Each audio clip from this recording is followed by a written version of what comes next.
Histoire du soir. Silo est le miroir de la rivière. Au bord d'une rivière claire, au cœur d'une forêt verdoyante, vit Silo, un jeune raton laveur curieux et plein d'énergie.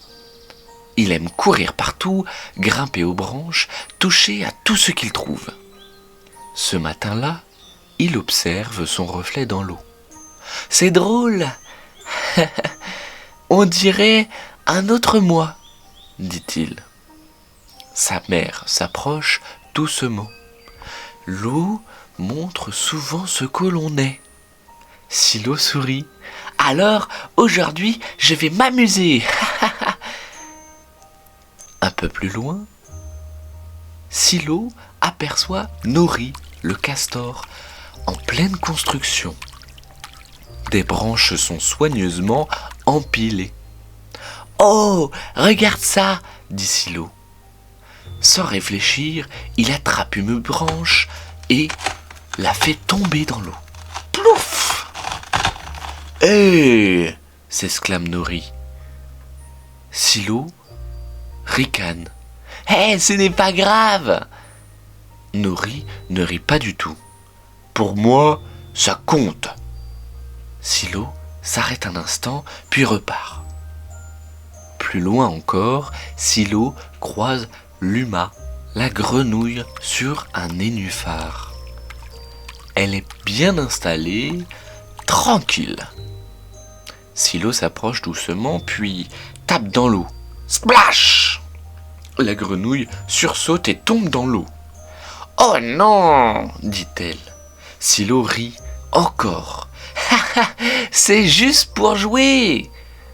Luma remonte sur son nénuphar, puis tremblote.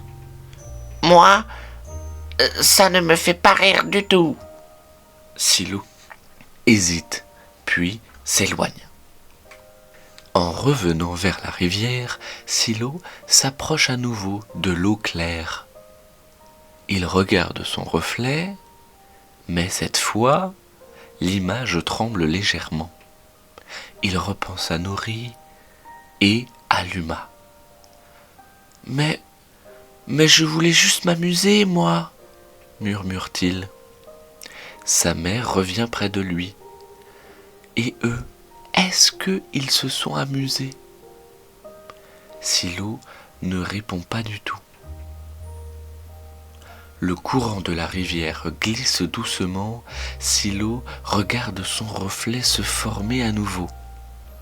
« Si quelqu'un faisait ça avec moi, dit-il lentement, je ne serais pas content du tout. Je n'aimerais pas ça. » Il imagine ses affaires renversées, sa tranquillité brisée. Sa mère hoche la tête. « Alors, tu tiens peut-être une réponse. » Le silence est calme, comme un miroir. Silo retourne voir Nori le castor. « Je suis désolé pour ta construction. » Nori le regarde.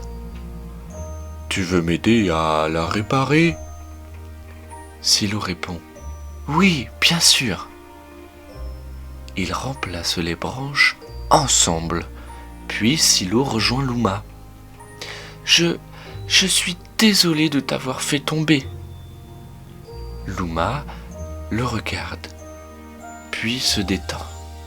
« Tu peux rester, mais doucement. » Silo s'assoit sans bouger. Le soir tombe sur la forêt. Silo s'approche une dernière fois de la rivière. Son reflet est calme, stable, paisible. « Je crois que j'ai compris quelque chose, » dit-il doucement. Sa mère s'approche et demande « Quoi donc ?» Silo regarde l'eau. « J'ai compris. Il ne faut pas faire aux autres ce que l'on n'aimerait pas qu'on nous fasse. » et son reflet reste calme, paisible, comme pour lui accorder un « tu as compris ».